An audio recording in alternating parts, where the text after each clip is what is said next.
স্বাগতম সকলোকে। এইটো ভিডিঅ'ত আমি আলোচনা কৰিম সিম্পল ইণ্টাৰেষ্টৰ কোশ্চিনৰ ওপৰত আৰু সিম্পল ইণ্টাৰেষ্টৰ পৰা কোশ্চিন এক্সামত আহিলে অতি সহজে কেনেকৈ সমাধান কৰি উলিয়াব সেইটো বিষয়ে এই ভিডিঅ'ত আমি আলোচনা কৰিম। তো আহক আমি আজিৰ ভিডিঅ'টো আৰম্ভ কৰোঁ। তো চোৱা, ইয়াতে আজিৰ প্ৰথমটো কোশ্চিনত ইয়াতে দিয়া আছে 2500 টকা 5% সুদৰ হাৰত 3 বছৰে সৰল সুদ কিমান হ'ব সেইটো উলিয়াব লাগে। তো এসআই উলিওৱাৰ যেটো ফৰ্মুলা এটো হল এসআই উলিওৱাৰ ফৰ্মুলা এসআই সমান সমান পি ইনটু আর ইনটু টি তলত ডিভাইডেড দি 100। তো এইটো হল এসআই উলিওৱাৰ ফৰ্মুলা। তো এসআই মানে হল যেটো সিম্পল ইণ্টাৰেষ্ট আৰু পি মানে হল প্ৰিন্সিপাল মূলধন আৰু আৰ মানে হল ৰেট আৰু টি মানে হল সময় আৰু তলত ডিভাইডেড দি 100। তো এইটো হল ফৰ্মুলা আৰু এইটো ফৰ্মুলাটো বহাই দিলে এনসাৰটো উলিয়াই যাব। তো এইদৰে বহাই দিয়ক। এতিয়া ইয়াতে দিয়া আছে 2500 টকা, এইটো হল মূলধন। তো 2500 তাৰ পিছত ইনটু ইয়াতে ৰেটটো কিমান দি আছে 5%। তো 5 তাৰ পিছত ইনটু ইয়াতে সময়টো কিমান দি আছে 3 বছৰ। তো ইয়াতে 3 তাৰ পিছত তলত ডিভাইডেড দি 100।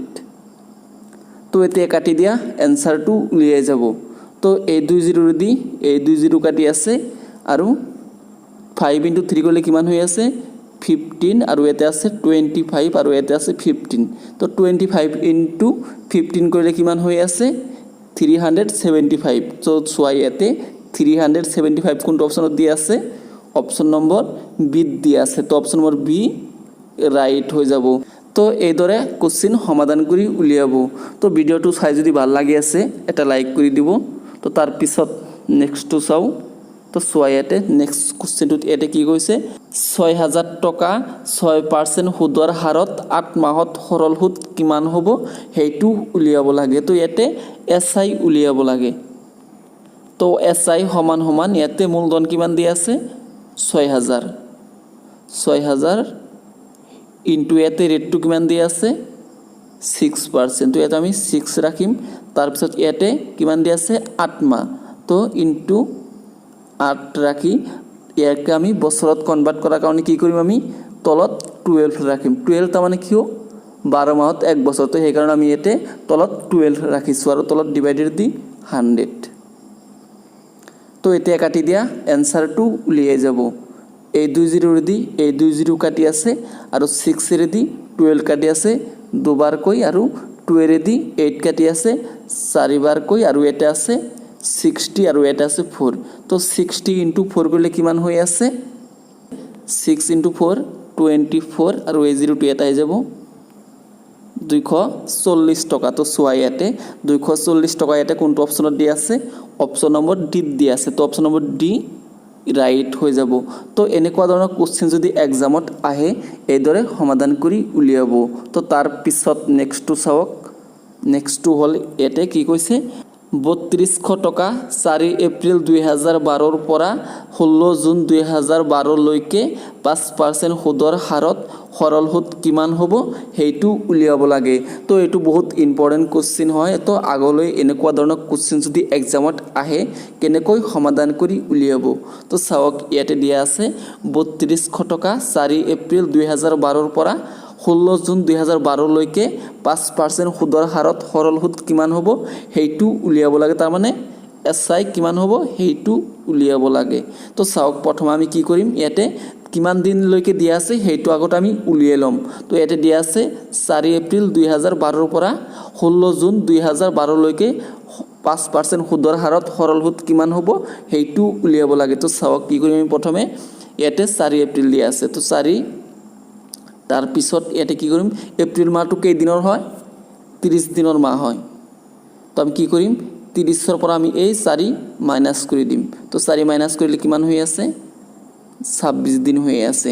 তাৰপিছত ইয়াতে এপ্ৰিলৰ পিছত কি আহি আছে মে আহি আছে। তো মে কেইদিনৰ মাহ হয় 31 দিনৰ মাহ হয়। তো তাৰপিছত ইয়াতে 16 জুনলৈকে কৈছে। তো ইয়াতে জুন মাহটো পাৰ হৈ যোৱা নাই, তাৰমানে 16 জুনলৈকে কৈছে আপোনাৰ। তো ইয়াতে 16 হ'ব। এই তিনিটাক আমি প্লাছ কৰিলে কিমান হৈ আছে 26 প্লাছ 31 প্লাছ 16 কৰিলে কিমান হৈ আছে 73 হৈ আছে। এই 73 দিনৰ সৰল সুত কিমান হ'ব সেইটো উলিয়াব লাগে। তো চোৱা ইয়াতে যেহেতু আমি ইয়াতে দিনটো আমি পাই গ'লো, তো এতিয়া ফৰ্মুলা মতে বহাই দিয়া। তো এতিয়া চোৱা ইয়াতে 3200, তো 3200 ইনটু ইয়াতে ৰেটটো কিমান দিয়া আছে ইয়াতে 5%, তো 5, তাৰপিছত ইনটু ইয়াতে সময়টো কিমান দিয়া আছে 73 দিন। তো ইয়াৰ আগত আমি কৰিছিলোঁ মাহত, তো মাহত আছিল বুলি আমি 12 দি আমি তলত ডিভাইডেড দিছিলোঁ। তো এতিয়া যেহেতু দিন দিয়া আছে, তো আমি ইয়াতে দিন দিম।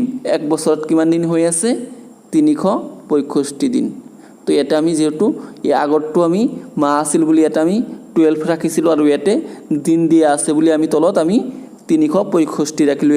যেহেতু 365 দিনত এক বছৰ হয়, তো সেইকাৰণে আমি ইয়াতে 365 ৰাখিলোঁ আৰু তলত ডিভাইডেড দি 100। তো এতিয়া কাটি দিয়া, এই 2 0 দি এই 2 0 কাটি আছে, আৰু এই 73 দি 365 কাটি আছে 5 বাৰকৈ, এই 5 দি এই 5 কাটি আছে, আৰু ইয়াতে আছে 32। তো চোৱা ইয়াতে 32 কোনটো অপশ্যনত দিয়া আছে, অপশ্যন নম্বৰ ডি দিয়া আছে। তো অপশ্যন নম্বৰ ডি ৰাইট হৈ যাব। তো ইয়াতে 3200 টকাৰ 4 এপ্ৰিল 2012 পৰা 16 জুন 2012 লৈকে 5% সুদৰ হাৰত 32 টকা সৰল সুদ হ'ব। তো নিশ্চয় কুৱেশ্যনটো ভালকৈ বুজি পালে। তো তাৰপিছত নেক্সটটো চাওক, এইটো কুৱেশ্যন এজনে হোৱাটছআপত দিছে যে দাদা কুৱেশ্যনটো সমাধান কৰি দিব লাগে। তো চোৱা ইয়াতে কুৱেশ্যনটোত কি কৈছে, এজন খেতিয়কে 24,000 টকা 12% বছৰি ঋণ ল'লে, 3 বছৰ পিছত 12,000 টকা আৰু এটা গৰু দি ঋণ পৰিশোধ কৰিলে গৰুটোৰ মূল্য কিমান আছিল সেইটো উলিয়াব লাগে। তো চোৱা প্ৰথম আমি কি কৰিম, এই 24,000 টকাৰ 12% সুদ 3 বছৰত কিমান হ'ব সেইটো আগতে আমি উলিয়াই ল'ম। তো তাৰমানে SI টো আমি উলিয়াই ল'ম। তো SI সমান সমান ইয়াতে মূলধন কিমান দি আছে ইয়াতে 24,000, তো 24,000 ইনটু ইয়াতে ৰেটটো কিমান দি আছে ইয়াতে 12%। তো ইয়াতে আমি 12% ৰাখিলোঁ, তাৰপিছত ইনটু ইয়াতে সময়টো কিমান দি আছে 3 বছৰ, তো 3, তাৰপিছত কি কৰিম আমি তলত ডিভাইডেড দি 100। তো এতিয়া কাটি দিয়া, যেটো SI যেটো সিম্পল ইন্টারেস্ট সেইটো উলিয়াই যাব। তো এই 2 0 দি এই 2 0 কাটি আছে, আৰু 12 ইনটু 3 গলে কিমান হৈ আছে 36। তো এটা আছে 240 আৰু এটা আছে 36, তো দুইটা পূৰণ কৰিলে 8640 হ'ব। তো এইটো হল 24,000 টকাৰ 12% 3 বছৰত, এইটো হল সৰল সুদ। তো এতিয়া সৰল সুদ আৰু ইয়াতে মূলধন কিমান দি আছে এই দুইটা প্লাস কৰি দিয়া, 24,000 আৰু ইয়াতে ই কিমান আছিল সুদটো কিমান আছিল 8640 টকা আছিল, এইটো হল সুদ 24,000 টকাৰ। তো এই দুইটা প্লাস কৰি দিয়া কিমান হৈ আছে, দুইটা প্লাস কৰিলে 32,640 টকা হ'ব। তো তাৰ পৰা কি কৰিছে 12,000 টকা দিছে। তো এই 32,600 পৰা 12,000 মাইনাস কৰি দিলে কিমান হৈ আছে 20,640।